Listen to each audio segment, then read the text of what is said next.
Saya tidak bisa membayangkan apa yang terjadi dan bagaimana upaya Pak Joko untuk bisa bangkit ya.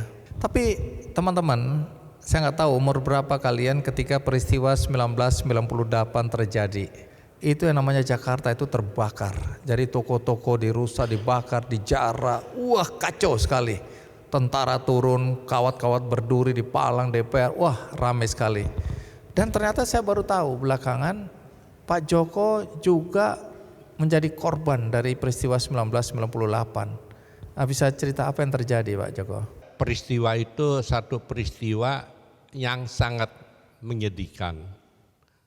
Pada waktu 12 Mei itu kejadian terjadi penembakan 3 mahasiswa Trisakti.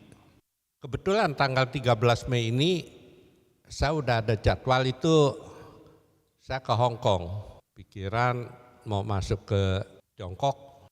Namun begitu sampai di Hong Kong, tiba di Hong Kong saya yang terdengarnya dari radio, dari telepon, itu di Jakarta itu udah membara. Kiri kanan ada penjarahan, pemukulan, pembakaran, dan lain-lain.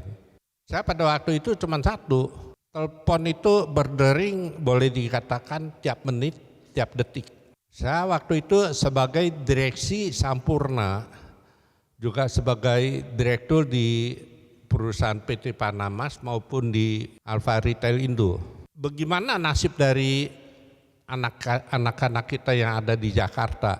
Itu saya ada di Hong Kong, pemikiran saya ini tambah kacau. Saya dengar laporan di Cikokol diserang, ada tempat dibakar, di Lodan ada yang dibakar juga di dalam toko kita. Karena itu udah seperti ini perencanaan. Saya cuma instruksikan jangan sampai terbakar toko, barang kalau mau dijarah silakan semua diambil. Jadi kita ada 7 tempat yang parah. Saya cuma pikirin kalau saya terus di Hong Kong saya juga nggak tenang.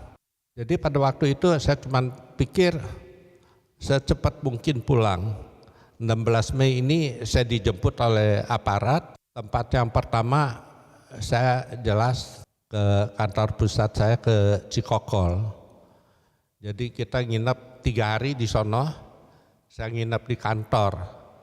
Dan kita ini ya dengan semua kantor staf yang ada di Cikokol, kita itu nginep.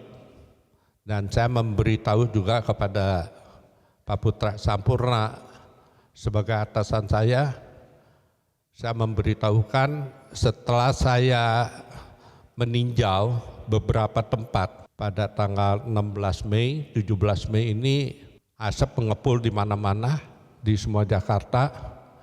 Cuman saya juga lihat karyawan kita ini dibiarkan, nggak ada kerjaan. Setelah dapat persetujuan dan instruksi dari Putra Sampurna, beliau menyetujui saya ini untuk buka toko. Jadi dalam 2 minggu dan 3 minggu itu semua teamwork ini kita tim solid. Siang malam kita buka, kita kerja, kita renovasi, kita pesan semua kelengkapan. Jadi serentak pada kira-kira tidak lebih dari 3 minggu kita semua Alfa toko gudang Rabat itu kita buka. Karena masing-masing kepala toko ini bertanggung jawab dan sama tim pusat. Nah, jadi itu satu peristiwa yang mana tidak akan terlupa, khususnya ya keturunan Chinese.